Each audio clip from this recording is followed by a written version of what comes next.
Hi hello welcome to cinema విశేషాలు.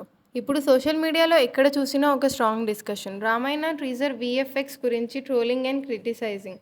దీన్ని Bollywood star Hrithik Roshan ఒక సాలిడ్ రిప్లై ఇచ్చారు. ఆయన చెప్పింది ఫస్ట్ పాయింట్ ఏంటంటే, బ్రో ప్రతి సినిమా రియలిస్టిక్గా ఉండాల్సిన అవసరం లేదు.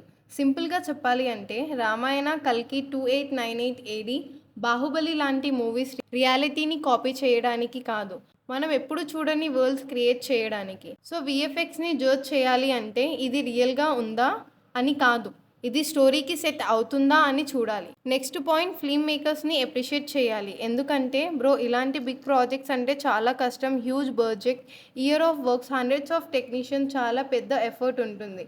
సో కొన్ని ఫ్లాస్ ఉన్నా కూడా ఆ వర్జన్స్ని రెస్పెక్ట్ చేయాలి అని రితిక్ రోషన్ చెప్పారు. ఇంకా ఆయన హానెస్ట్గా ఒక పాయింట్ కూడా చెప్పాడు, సమ్ టైమ్స్ పూర్ విఎఫ్ఎక్స్ కూడా వస్తుంది, టైం లేకపోవడం, టెక్నికల్ ఇష్యూస్ వల్ల. ఆయన ఓన్ మూవీ వార్ 2 ఎగ్జాంపుల్గా మెన్షన్ చేశారు.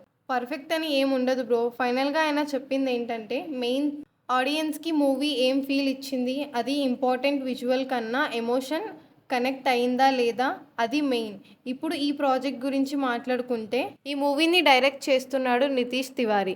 రణబీర్ కపూర్ డ్రామా రోల్లో కనిపిస్తున్నాడు. అండ్ బ్రో ఇది జస్ట్ నార్మల్ మూవీ కాదు, ఇండియాలో one of the most ambitious project. Diwali 2026కి రిలీజ్కి ప్లాన్ చేస్తున్నారు.